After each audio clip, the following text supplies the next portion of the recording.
So for me personally, growing up in Elk River and growing up on a pond and participating in hockey was kind of my outlet as far as how I would communicate, how I made friends.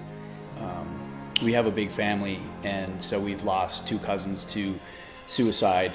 You get to see the ripple effect and what that does to the community, a group of friends, family members, and just the toll that it takes, and the questions that come up. And so I think that was kind of the what started this events in motion for Shine A Light. We're the largest mental health facility from here to the West Coast. Before I became manager, I was a therapist here for 17 years, so you watch the clients come in, and you can literally, they'll be hunched over, and it's literally they're carrying their shame on the outside of their body. They feel so terrible about any sort of struggle with anxiety or depression. They feel worthless and weak. It's hard to watch it. So when Adam Thielen came in and talked to our kids in 2018, one of the kids raised their hand and said, "Why do you even want to help us?" That was very indicative of how much they struggle. Like, we're not worthy of getting any sort of support.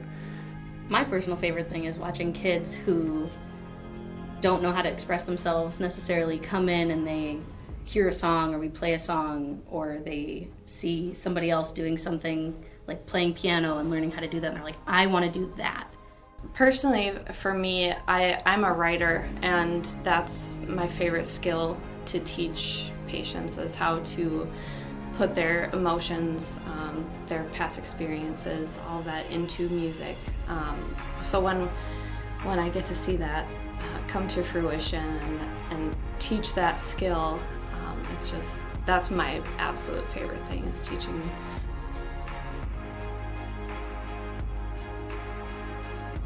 One of the things I love about Washburn is it's really very simple what it comes down to.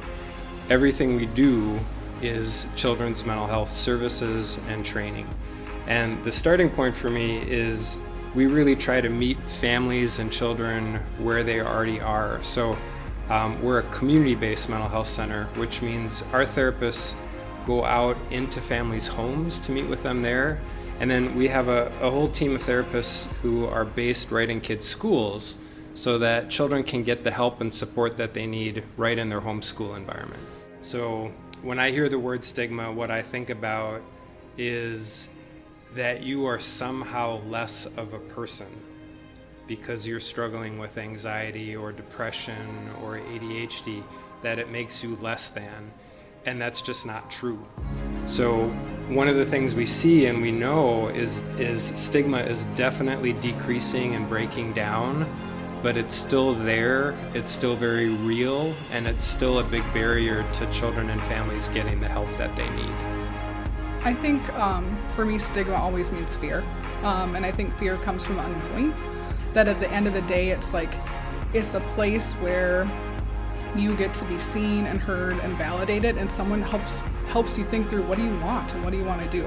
And so I think the stigma is that people don't know what that means. Like, they think that going to a therapist means there's something wrong with them, or they think that they have to do exactly what a therapist says. And truth of the matter is, none of us want to tell anyone what to do either. Like, we're really there to be collaborative and to be creative and thinking about, what does your family want? What does your family value? What do you want for your children? And can we help you be intentional? I mean, yeah, I'm definitely a very musically oriented person, so my resort is always to go to music, whether it's just listening to music or making music. Anything around music calms my soul and takes my mind off of whatever I'm feeling. Yeah, it's a very isolating thing to struggle with mental health, and especially dealing with it so young, not knowing really what's happening to your body and your mind. It can be really confusing. Yeah, to me it's about living your best life and giving her the tools that she gets the most out of her life, right? So you want to make sure that there's no mental health roadblocks that stop her from being able to really get everything out of life that you want, the happiness and joy and comfort. And we all know that there's mental health blocks for all of us that stop that. And so to me it's about getting the tools early in life so that you can live the best life. I mean, it's cliche and everybody says it, but it does get better. It's hard to imagine when you're going through a tough time and a low point that you'll feel the way you used to feel, like happy, all that again.